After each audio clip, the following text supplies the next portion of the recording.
পেঁপে তরকারি যারা পছন্দ করে না, আজকের রেসিপিটা তাদের জন্য। কেমন আছেন বন্ধুরা? আসসালামু আলাইকুম।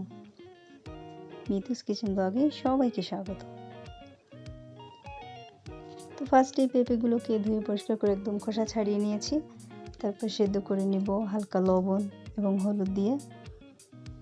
অনেকক্ষণ ধরে সেদ্ধ করেছি, একদম 30 মিনিটের মতো। ঢাকনা দিয়ে ঢেকে ঢেকে সেদ্ধ করে নিব। একদম হাই হিটে সেদ্ধ করতে হবে, চুলা আঁচটা রেখে সেদ্ধ করব।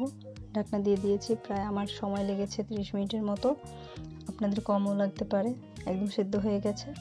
ডাল ঘুটনি দিয়ে এটাকে পেস্ট করে নেব ভালো করে, আপনারা মিক্সিতেও করে নিতে পারেন। দেন হয়ে গেছে। একটা প্যানে আমি তেল দিয়ে দিয়েছি, সাদা তেল দিয়ে দিব কিছু শুকনো মরিচ। এটা ভালো করে ভেজে নেব, আগে একটু কালার আসা পর্যন্ত ভাজবো। তারপর দিয়ে দেব কুচি করা পেঁয়াজ রসুন, আপনারা কাঁচামরিচ ইউজ করতে পারেন। আমার শুকনো মরিচ দিয়েই ভর্তাটা ভালো লাগে, তাই আমি শুকনো মরিচ দিয়েছি। অনবরত নেড়ে চেড়ে এটাকে উল্টে পুল্টে ভেজে নেব।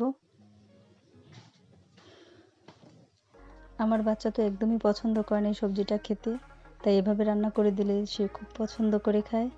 আপনারা ট্রাই করতে পারেন বাসায়, অবশ্যই বাচ্চারা পছন্দ করবে, বাসার সবাই পছন্দ করবে। ট্রাই করে দেখবেন। যারা খেয়েছেন তারা তো জানেনই, যারা না খেয়েছেন তাদের জন্য এই রেসিপিটা।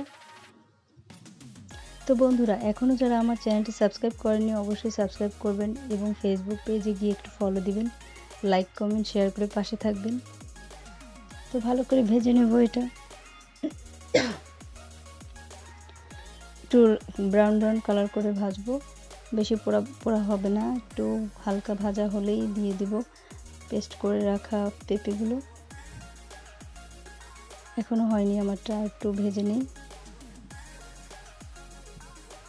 একদম মচমচা করে ভাজলে এটা বেশি টেস্ট হবে না, জাস্ট হালকা হালকা ব্রাউন আসলেই, হালকা হালকা ব্রাউন হলেই দিয়ে দেব পেঁপে। এভাবে করে একবার হলেও বাসায় ট্রাই করে দেখবেন বন্ধুরা। জাস্ট হয়ে আসছে। এখন দিয়ে দিব পেঁপে পেস্টগুলো, দিয়ে অনবরত নেড়ে চেড়ে মিশিয়ে নেব মশলাগুলো।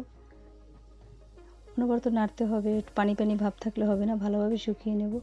প্রায় আমি 2-3 মিনিট এভাবে নাড়াচাড়া করেছি, ভালো করে নেড়ে চেড়ে মিশিয়ে নিয়েছি। দেখুন বন্ধুরা কত সুন্দর কালার হয়েছে।